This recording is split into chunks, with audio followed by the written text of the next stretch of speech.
Hayward Podworks. 100 shows, one vision. Our sources explain it all. For more information on upcoming shows or to suggest shows, email brianhayward2026@gmail.com. And now let's get into our show.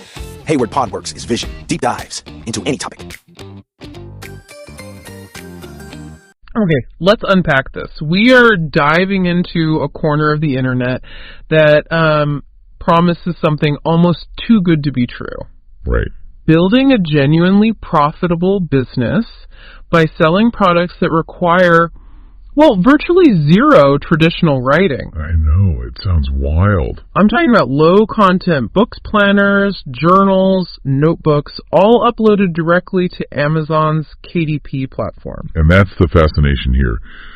Our mission today is really custom-tailored for you, the learner, to, cut through all the noise, to figure out exactly how people are generating some serious passive income and doing it quickly using products that have such minimal creative overhead. It's really a game of speed then. It's speed, extreme niche targeting, and mastering Amazon's hidden algorithms. Before we get into the tactics, we should probably define the product itself. Good idea. When we say low-content books, we aren't talking about novels or, textbooks. Not at all. We're talking about things like composition books, coloring books, sketchbooks, prayer books, meal trackers.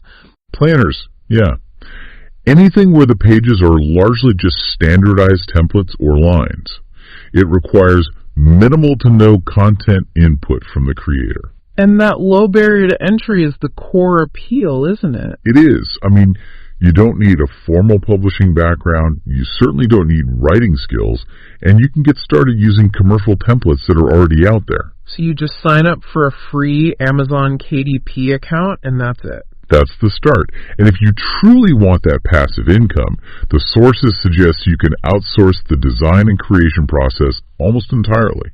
Seriously. The sources suggest you can go from zero to published in the time it takes to watch a movie. Is that fast? Now, if you're skeptical that something so simple can generate real money, let's look at the revenue snapshot pulled from the source material. Oh yeah, these numbers are staggering. We're talking about titles that look like weekend projects pulling in huge amounts. Take My Bible Study Journal.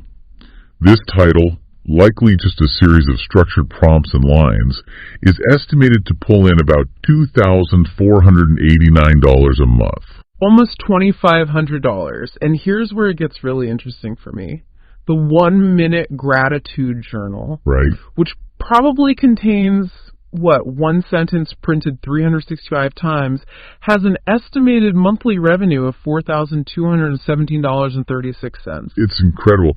And even a fundamental necessity, like a meal planner, track and plan your meals, is estimated at $2,828 a month. So the complexity of the content doesn't correlate to the revenue at all. Not in the slightest. It's all about meeting a hyper-specific, highly desired need. A basic meal planner making almost $3,000. I honestly feel like I need to apologize to my high school English teacher right now. Huh, right. For all that time on complex sentences. The simplicity is so deceptive. So how do we pivot from just a generic journal idea to those $1,000 a month titles? Okay, this is key.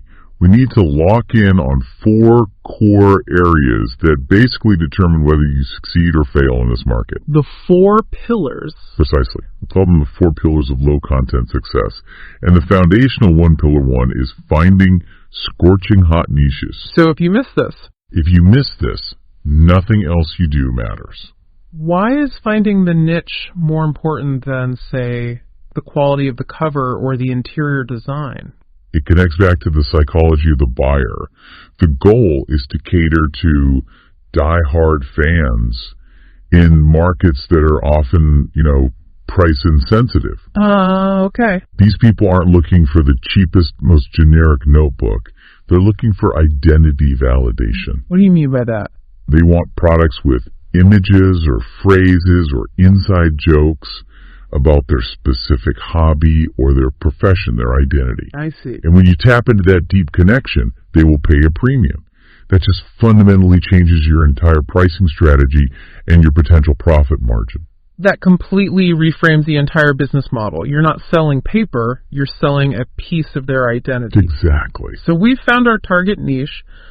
What's the next critical step to grab their attention when they're browsing on Amazon?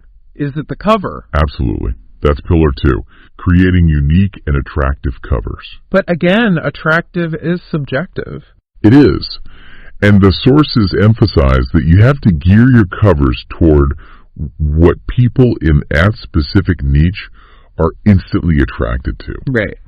So if you're targeting, say, competitive gamers, your cover shouldn't be a gentle floral pattern, even if that's generally considered pretty. It needs to be bold, maybe a little rough. Something that signals, this is for us. That makes perfect sense. So once you have a product that really resonates within that narrow niche, the sources suggest you need to start thinking bigger about pillar 3. Which is building a brand. And a brand is how you scale. It is. Once you identify your best sellers, the products bringing in consistent revenue, you create a cohesive brand around that series. Which lets you cross-sell other products. Exactly. You keep the same customer within your ecosystem. And crucially, it lets you potentially branch out into promoting relevant affiliate products and diversifying your income streams way beyond just the book sales themselves. And finally, pillar 4 is the iterative step, experimenting with interiors. Yep. You can and should start basic, just lined templates. But if you want to stand apart from the crowd and, justify a higher price point, you've got to progress toward unique interior layouts.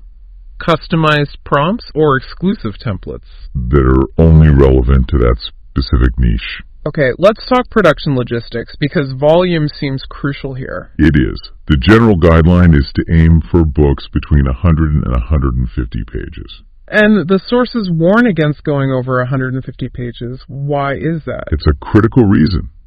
Amazon's standard thermal binding makes it extremely difficult for customers to write comfortably in the middle of a thicker book. Oh, because it won't lie flat?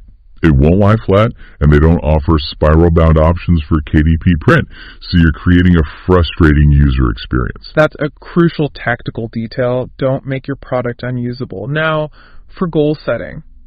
25 to 50 low-content books published in 30 days is the recommended aim. It is. Wait, 50 books in a month, that sounds like a full-time job and then some. Yeah. Is this only feasible by outsourcing, or is this a real grind? It sounds immense, I know, but the key is consistency and leveraging templates. The goal isn't necessarily quality content creation. It's inventory building. It's pure inventory building. Even one book a day gets you 30 books published by the end of the month, which is the kind of depth you need to catch those algorithms. It's less of a sprint and more of a daily manufacturing task. And that's where using pre-made assets comes in, right? If I don't want to be a designer, I can use things like PLR templates. Absolutely. Can you explain exactly what PLR is for someone completely new to this? For sure. PLR stands for private label rights. You are essentially buying the license to use, modify, and sell someone else's base design legally. So it drastically cuts down on design time. Drastically. You buy the template for a meal planner, for example, then you add your unique cover, maybe customize a few internal elements, and rebrand it under your name. And that's how you hit those high volume goals efficiently. That's the only way. Okay, so we've outlined the foundational strategy and the production logistics, but how do we actually find those gold mines, those specific intersecting niches?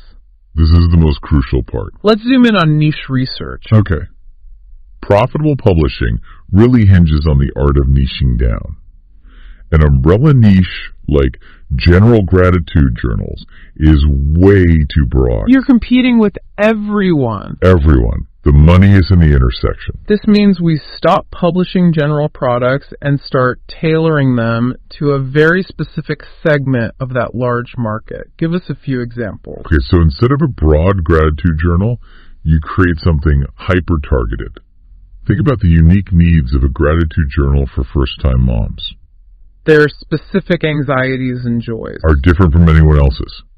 Or a gratitude journal for newlyweds first year, which addresses the unique challenges of marriage. You could even go more specific. You could. Like a gratitude notebook for people suffering from depression, which might offer a gentler, more structured approach. Those intersecting niches cater directly to those die-hard fans, and they consistently outsell the broader markets. Okay, we know what to look for. Now, how do we look for it? What's the research toolkit we need to gauge profitability and demand? Amazon is your primary gauge, period. Even if you plan on selling elsewhere. Even if you plan to expand to other sites like Lulu or Etsy later, you need to see who is buying and what they are searching for on Amazon. And one of the most consistently recommended tools in the sources is Publisher Rocket. What exactly does that tell us? Publisher Rocket is it's invaluable because it helps you evaluate profitability and uncover keywords. It gives you a detailed look at demand and competition numbers. How accurate are the sales estimates? They can fluctuate by maybe a few $100s weekly, but it's still a highly useful guide to identify which niches are being underserviced right now.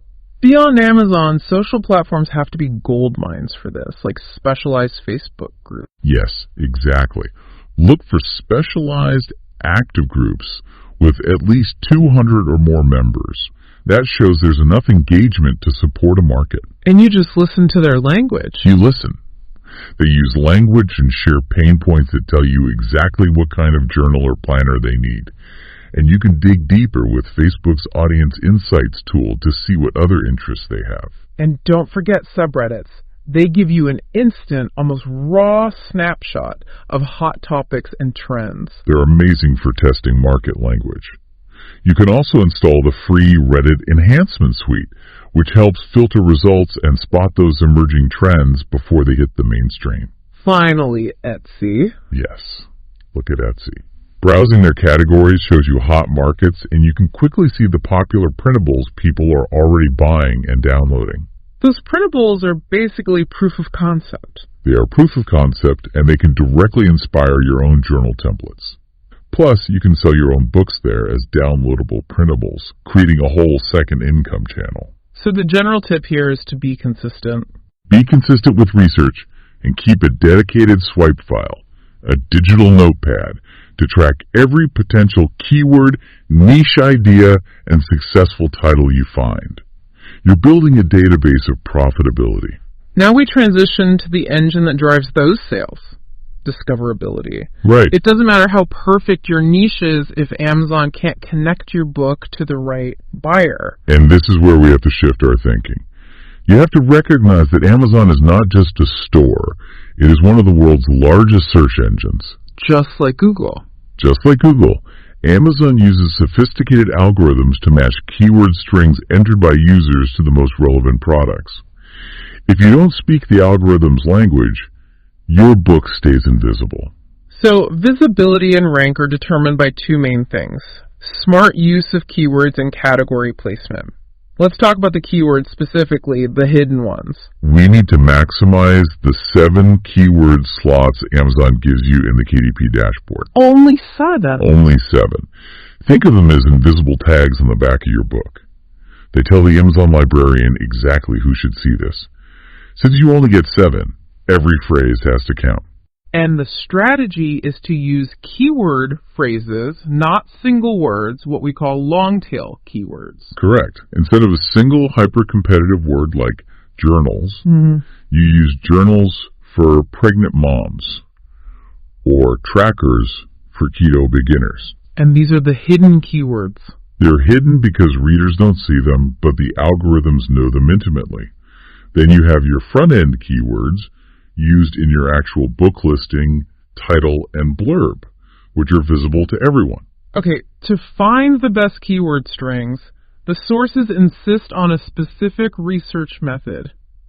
You have to use Google Chrome in incognito mode. Why is that so mandatory? It's mandatory because your regular browser history, your past purchases, your cookies, all of it skews the search results Amazon shows you.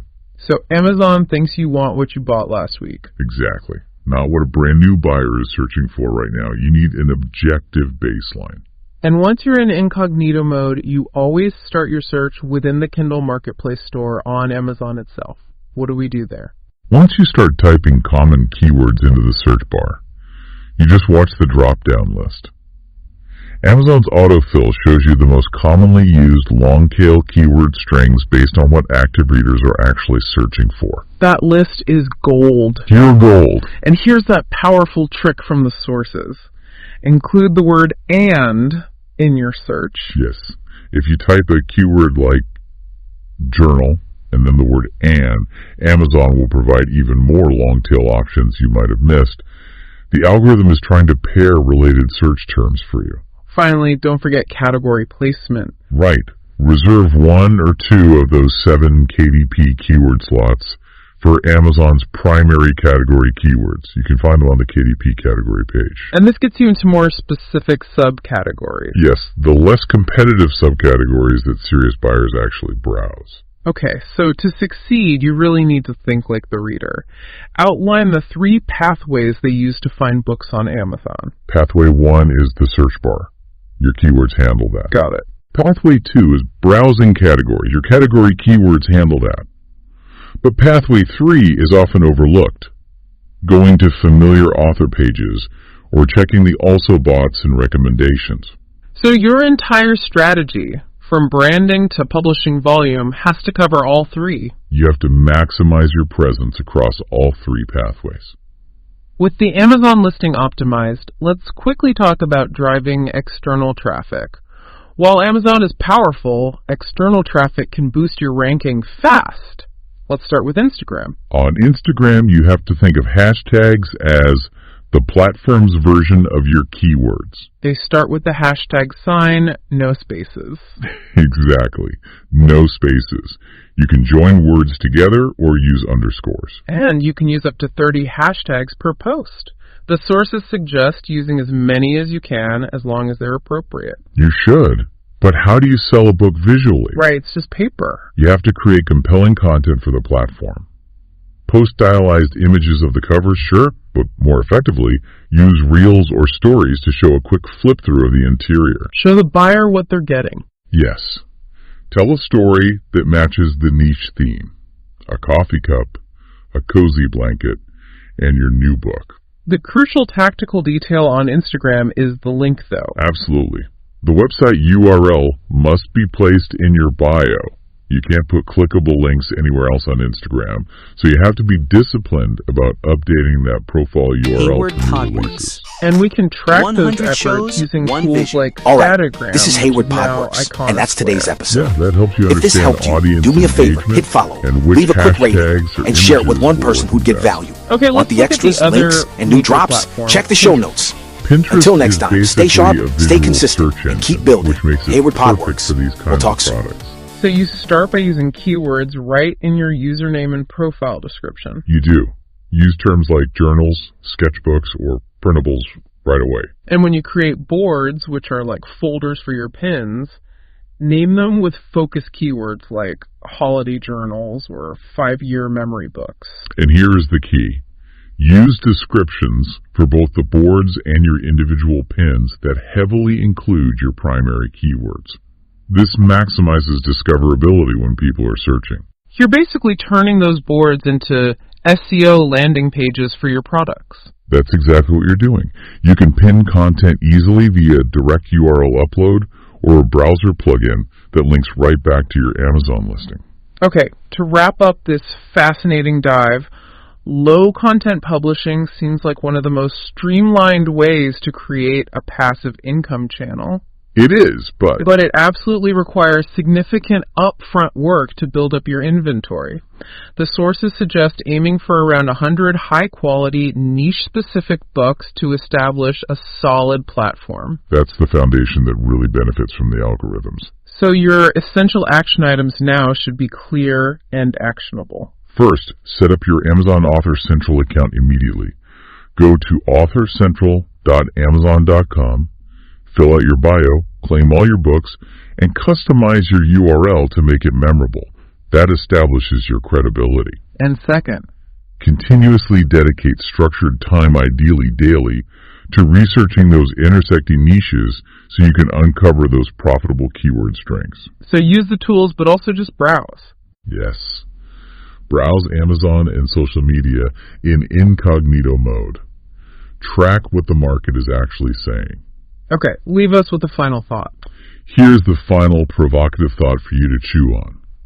The most efficient and profitable low-content publishers focus less on creating aesthetically pretty content and far more on deeply understanding the psychology of a niche market. So it's not about being a good designer. It's not. By using data tools and keyword analysis to target exactly what those die-hard fans are already searching for, the successful publisher shifts the entire focus from creative quality to marketing research dominance. An excellent deep dive today, showing us that sometimes the simplest product really does require the most sophisticated marketing research. Thank you for tuning in.